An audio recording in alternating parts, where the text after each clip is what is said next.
everybody. Welcome back to another episode of The Way the World Works.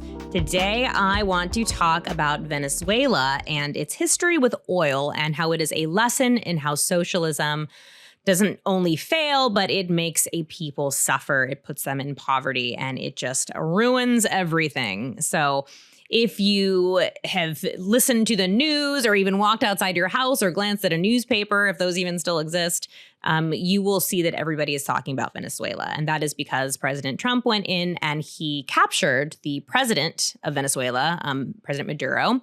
And that has been a big source of controversy, and people are debating whether or not that was the right thing to do. That is not what we're going to discuss on this show today. What we are going to discuss is what happened to Venezuela. Why did we even get to a point where we're even paying attention to Maduro and what he was doing in Venezuela? And it has everything to do with socialism and how a country that should be so prosperous, that has this wealth of oil, of a natural resource, how their people ended up starving. So let's get into it. First of all, so in the 1900s, I'm going to go over a little bit of a timeline. Venezuela basically finds out that they are sitting on a gold mine of oil reserves, some of the biggest oil reserves in the entire world. And this is great news because oil is worth a lot of money. And so what do? They start granting concessions. And what do I mean by that? So the country where the oil is underneath, they technically own that resource, right? But oil isn't just like, I was going to use the show Beverly Hillbillies as an example, and then I realized that is dating me. And it was on reruns when I was a kid. But it's a show about these like hillbillies that accidentally are drilling one day and they find oil and they become like rich and they move to Beverly Hills. But the beginning is just them just like accidentally striking oil and oil pouring out of the ground and like, oh, now they're rich. But here's the thing about oil. It takes a lot more to make oil actually useful. Okay, you have to extract it, you have to refine it, you have to do all these things, you have to export it. And so having the oil is not enough. You need people to actually take that and turn it into something. And so Venezuela, it's their oil, but they start granting concessions to private companies, which a lot of them were foreign interests, other companies from other countries and nations that were wanting to make money off this oil. Okay, so these companies were doing what they do, extracting it, refining it, exporting it, making money off of it. And Venezuela, they're collecting taxes and royalties. But the day-to-day, the actual like handling of the oil was private, right? They were these private corporations. And this was great. It made Venezuela very prosperous. It's creating jobs because some of these companies, even though they're foreign interests, are still going to be hiring locals. And it's, stimulating the economy because people have jobs and they can buy things. And it's really just prosperity is happening. It's a very prosperous time. Slowly, that started changing. So we get to 1943, and while the oil reserves are still owned privately, the government starts taking a little bit more control. Surprise, the government always does that, right? So they start tightening control. They start passing, standards and regulations that just make it a little bit harder to do business with them. They are taking more money. They're increasing state oversight. So slowly, even though it's still being owned by private firms, you are seeing the government start to slowly crack down on the oil industry. Now, 1976 comes around, and this is going to put a nail in the coffin of Venezuela's prosperity. And it happens because the government decides to nationalize the oil industry for all those oil reserves under Venezuela. So what does that mean? That means foreign companies just lost their direct ownership. They're no longer able to do the day-to-day dealings. They're not handling that anymore. Now it is state-run. And let me ask you this, how many, from all the things we've talked about on this show and everything you guys know about history, how many times has making something state-run ended up in a better program? We've seen it with healthcare. It's been disastrous. People always talk about how America should have free healthcare, forgetting that countries that do have free healthcare are horrible. Sometimes you can't even get in to see a doctor for months and months and months. And there's no incentive for doctors to start new practices because they're not being paid what the market should say they should be paid. It's just a big disaster. So state-run anything never ends up being great. And yet that's where Venezuela puts itself in 1976. And of course, that doesn't go so well. So in the 1990s, they partially reopen this nationalized oil. So they start doing joint ventures. So they start partnering with, private firms and allowing some operational agreements, some partnership, but it's still going to be heavily controlled and regulated by the state meaning Venezuela. 2007 is going to mark a big turning point for what happens with Venezuela, because you have Hugo Chávez, who comes into power, and under him, you're going to see the oil reserves be kind of renationalized. So many of these projects now become, even if they're joint ventures, they are mostly going to be handled and controlled by the state. And obviously, private companies, they don't like this, right? Because things were running fine when they were allowed to just do their day-to-day as they were supposed to. But now things are going, it's harder to work with Venezuela. So what are they doing? They're pulling out, they're leaving because they're like, this is not worth our time.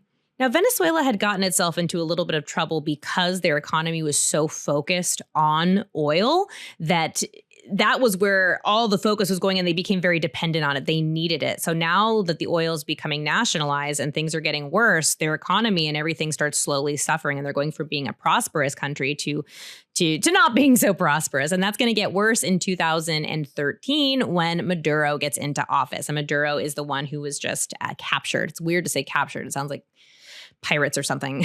But so at this point, when he takes over, the oil industry, it's already very fragile. I shouldn't say industry, because at this point, it's just the state oil is very fragile in Venezuela. So he is inheriting a pretty bad situation, but he makes it worse. So I mentioned that when something gets state run, when the government takes it, we know that it never ends up being a good industry. And I used healthcare as an example. Well, why does that happen? A lot of times it's because there's mismanagement. When there's a government taking over, it's very bureaucratic. Sometimes things get missed. You don't have a private company who's incentivized to make sure that work is efficient because they're paying for it.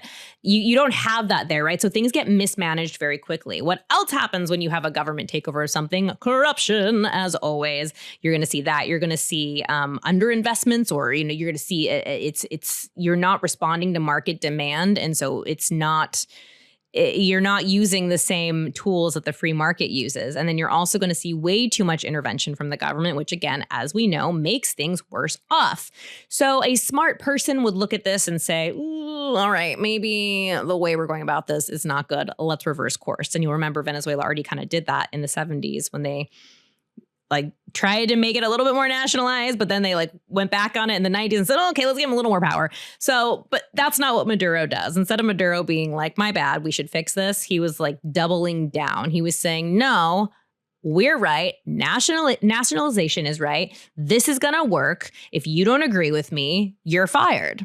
So oil prices are falling, they're losing money, and instead of fixing, the course that they were on and making some changes, Maduro doubles down and things get worse. And what happens? Poverty becomes the norm, widespread poverty. So this country is sitting on these massive oil reserves, but they're not producing anything. Production is falling because it's so mismanaged that they're not even able to extract the oil. And it's really tragic to watch something like that happen.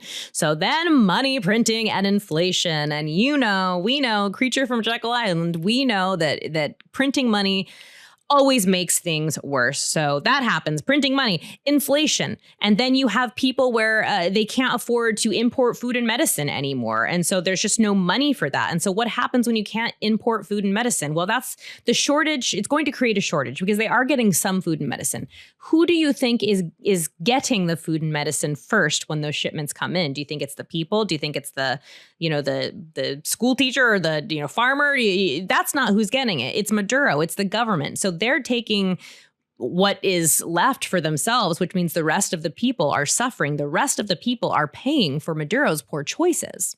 Private markets and the free market as we know it just basically ceases to exist under Maduro, except for black markets. Now, of course, you can never stop the free market. Can't stop, won't stop. That's what the free market does. It will always find a way. And usually in these kinds of circumstances, there becomes a black market where people are charging more because it's illegal and it's dangerous. But maybe they have extra bread, but they're going to charge you way more than it's worth because that's your only option. So black markets are still there. But I mean, any semblance of a free market is gone.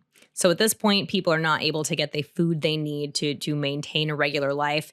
They're waiting in bread lines that run out of bread before they get through the lines. Like I mentioned in the beginning, some people are even getting robbed of what little they have while they're waiting in line. So not even the bread lines are safe. There is corruption everywhere.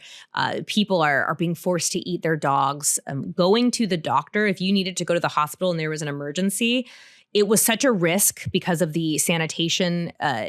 There was just no way to sanitize everything. That's how bad it was. And there wasn't enough resources to even be able to help somebody. So it was very possible that going to a hospital might actually make you sicker because you might catch whatever, the contamination from other people's blood and things like that. It was really awful. Or is really awful. So this is a full-blown humanitarian crisis. When you think of having to eat your pet to survive, it's just awful. So this is happening, and people are trying to flee, and if they even can, because moving out of the country is also very expensive. And so socialism and Maduro's failure to say, "Oh, my policies aren't working," and him sticking to his guns was horrible for his people. Okay, so a lot of really horrible things are happening, and so this is where, and again, I'm not going to get into the actual capture of Maduro and whether or not we should or shouldn't have done that, or whether or not it's a good or bad thing. I just want to set the stage for what Venezuela was going through. And so when you do hear people say like, well, we should have come in and we should have, gotten him out, why they're saying that is because it was a horrible situation. Maduro was being horrible. His choices were having horrible repercussions on his people. And remember, socialism is always fine for the people in charge because they're making sure they get the best of the resources available. Even though it's supposed to be for the people and everyone's supposed to be equal, that never ends up happening. And it is the actual people, not the government, that end up suffering. And so Venezuela is such a perfect example of why socialism can just ruin everything, because you had a country that should be wealthy. You have a country that should be prosperous. Their people should have opportunities. And now they're eating their pets because socialism destroyed everything they have. And socialism breeds corruption. And it allows all these horrible government officials to come to power and stay in power. So that is what's happening, or what has been happening in Venezuela. And like I said, it's taken over 100 years to really get to a bad point.